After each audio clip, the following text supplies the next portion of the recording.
اور بہت سے بہانے بھی اللہ پاک نے بخشش کے رکھے ہیں کہ ہم دیکھتے ہیں شب قدر ہے، شب برات ہے، اور یہ شب معراج ہے۔ یہ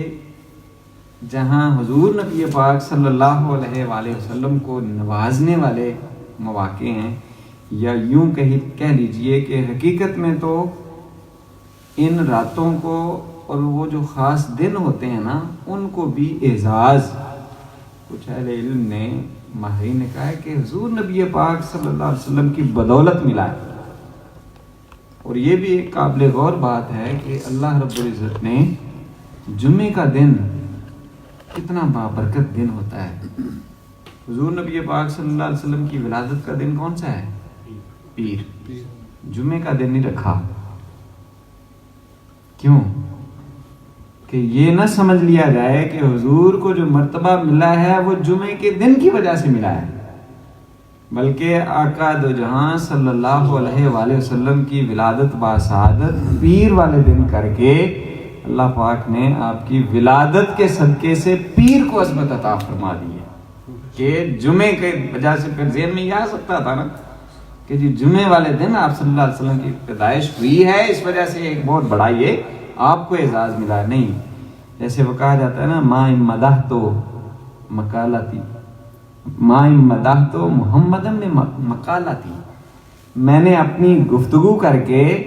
حضور نبی پاک صلی اللہ علیہ وسلم کی تعریف نہیں کی، بلکہ میری جو گفتگو ہے اس کی تعریف محمد مصطفیٰ صلی اللہ علیہ وسلم کی وجہ سے ہوئی ہے۔ بات سمجھ میں آ رہی ہے؟ ما مدح تو محمد میں مقالتی، یعنی میں بات کر کے، شاعر کا ایک شعر ہے جس کا مفہوم یہ ہے کہ میں جو تعریف کر رہا ہوں حضور صلی اللہ علیہ وآلہ وسلم کی، یہ آپ صلی اللہ علیہ وسلم کی تعریف نہیں ہے، بلکہ آپ صلی اللہ علیہ وسلم کی وجہ سے میری اس بات کی تعریف ہو رہی ہے۔ اور حضور نبی پاک صلی اللہ علیہ وآلہ وسلم کو یہ اعزاز ملا تو اللہ رب العزت نے آپ کی امت کو ان راتوں کے اندر عبادت کرنے کا درجہ اور ثواب عطا فرمایا ہے کہ جو بھی ان راتوں کے اندر عبادت کرتا ہے اللہ پاک کی مغفرت اور رحمت ان کے اوپر نازل ہوتی ہے۔ سبحان اللہ۔ تو آج کا جو یہ اجتماع ہے، آپ لوگ وقت نکال کے آئے ہیں، آپ حضور نبی پاک صلی اللہ علیہ وآلہ وسلم کے اس واقعے کو ذہن میں رکھتے ہوئے حضور نبی پاک صلی اللہ علیہ وسلم کے اوپر درود و سلام بھیجیں، دوسرا نوافل ادا کریں اور اللہ تعالیٰ سے مغفرت اور بخشش کی دعائیں کریں کہ یہ جو راتیں ہیں یہ غنیمت ہیں ہمارے لیے کہ اللہ رب العزت نے، کیونکہ دیکھیں یہ ہم مل کر جو بیٹھتے ہیں اس کی بھی ایک وجہ اور حکمت ہے کہ جب مل کر، ویسے بھی آپ علیحدہ علیحدہ بھی نماز پڑھ سکتے ہیں، لیکن جماعت کے ساتھ نماز پڑھنے کا کیوں حکم دیا گیا کہ جب کٹھے نماز پڑھیں گے؟ جہاں اور بہت ساری حکمتیں ہیں وہاں یہ بھی ہے کہ ہو سکتا ہے کسی ایک بندے کا اتنا جو ہے نا وہ خلوص کے ساتھ ذہن اللہ تعالیٰ کے ساتھ اس طرح سے ملا ہوا ہو کہ اس کے اوپر اللہ کی رحمت نازل ہو رہی ہے، اس کی برکت سے باقی کی جو عبادت ہے وہ بھی قبول ہو جاتی ہے۔ ایک بندہ ذکر کر رہا ہے اور کس للہیت کے ساتھ، خلوص کے ساتھ وہ کر رہا ہے کہ اس کی برکت کی وجہ سے، کیونکہ اللہ کی رحمت اس کے اوپر نازل ہو رہی ہے، اور اس کی رحمت سے یہ دور نہیں ہے کہ وہ ایک شخص کے اوپر تو نازل ہو، جو ساتھ بیٹھے ہوئے ہیں وہ محروم رہ جائیں، تو اللہ رب العزت کی رحمت کا ذریعہ بنتا ہے مل کر بیٹھنا اور مل کر عبادت کرنا۔ کہ حضور نبی پاک صلی اللہ علیہ وسلم کی حدیث سے یہ بات واضح ہوتی ہے کہ جب کسی بھی جگہ کے اوپر مسلمان مل کر بیٹھتے ہیں، اللہ کا ذکر کرتے ہیں یا قرآن پاک کی تلاوت کرتے ہیں یا اس طرح سے درس و تدریس کا سلسلہ ہوتا ہے، تو وہاں پر اللہ رب العزت کی طرف سے ایک تو رحمت نازل ہوتی ہے اور سکون نازل ہوتا ہے، اور الفاظ ہیں حفت علیہم الملائکہ، ان کے اوپر ملائکہ جو ہے نا اس کو گھیر لیتے ہیں، اور اللہ رب العزت ان لوگوں کا تذکرہ اپنے پاس موجود فرشتوں کے پاس کرتا ہے کہ دیکھو میرے بندے میرا ذکر کر رہے ہیں، مجھے یاد کر رہے ہیں۔ تو یہ ایک ذریعہ ہے، آپ لوگ نوافل ادا کریں، ذکر اذکار کریں اور اللہ رب العزت سے بڑھ کر توبہ و استغفار کر کے اپنے گناہوں کی بخشش کا جو ہے وہ ذریعہ بنائیں. اور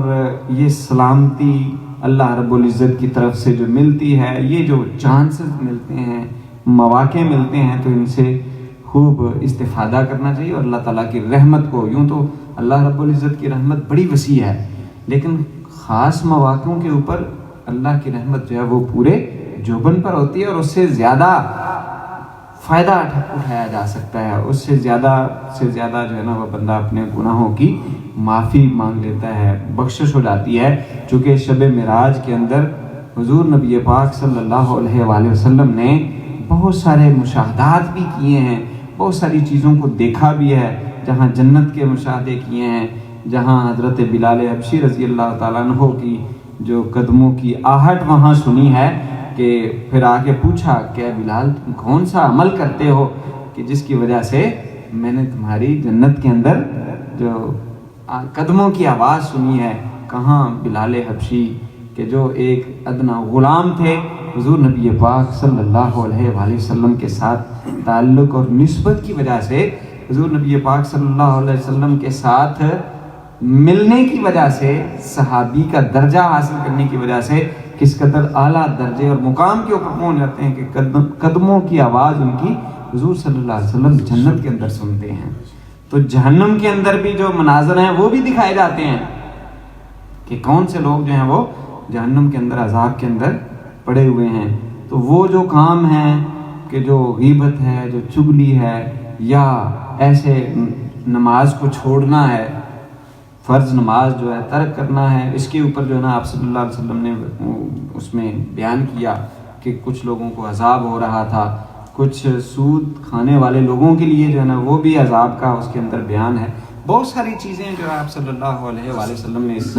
رات کے اندر مشاہدہ کی اور پھر بتائیں. لیکن ایک بات یہ کہ ہم دیکھتے ہیں عام طور پر کہ قرآن پاک کے اندر جو ہے نا وہ صرف اتنا حصہ بیان کیا گیا ہے کہ من المسجد الحرام الی المسجد الاقصی، اور جو اس کے بعد ہے وہ تفصیل کے ساتھ کچھ احادیث کے اندر ہے، کچھ دوسری احادیث کے اندر کچھ اور حصہ ہے، اور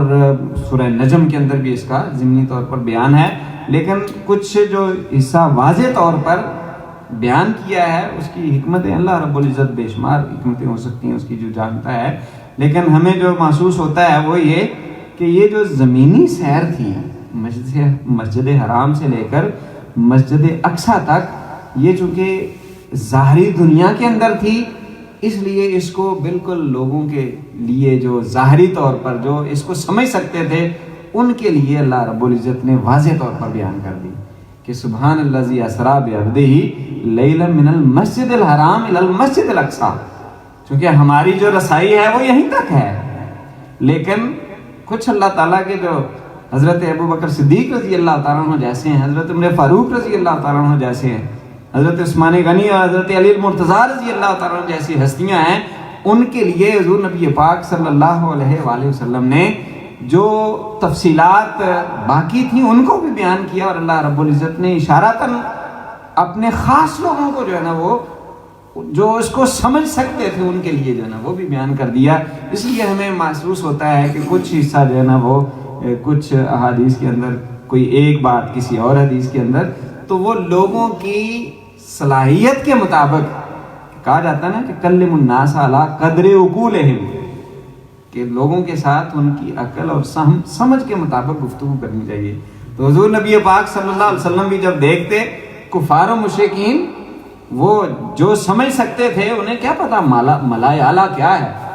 وہ لامکاں کیا چیز ہے، انہیں کیا پتا تھا. اس لیے جو کچھ وہ سمجھ سکتے تھے ان کے لیے وہ بیان کر دیا، اور جو ملائے اعلیٰ کی خبر رکھتے تھے ان کے لیے وہ باتیں بتا دیں، جو جنت کے بارے میں جانتے تھے ان کے لیے وہ کھول کر بیان کر دیا. اس طرح سے مختلف جو احادیث کے اندر جو یہ واقعہ ہے وہ پھیلا ہوا ہے. اللہ رب العزت نے حضور نبی پاک صلی اللہ علیہ وسلم کو بہت بڑا یہ اعزاز عطا فرمایا ہے، لیکن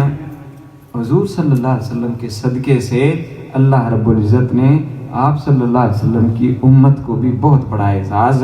عطا فرمایا ہوا ہے. اس اعزاز کو سمجھنے کی ضرورت ہے کہ ہم کل قیامت کے روز کس منہ سے حضور نبی پاک صلی اللہ علیہ وسلم کی شفاعت کے حقدار بنیں گے، اس کے لیے ہمیں سمجھنا چاہیے کہ وہ نبی اور پیغمبر کہ جو اس نے اعلیٰ مقام کے اوپر پہنچنے کے باوجود بھی اپنی امت کو فراموش نہیں کرتا، تو ہمیں بھی ان کی تعلیمات کو فراموش نہیں کرنا چاہیے۔ اللہ پاک سے دعا ہے کہ وہ خالق و مالک ہمیں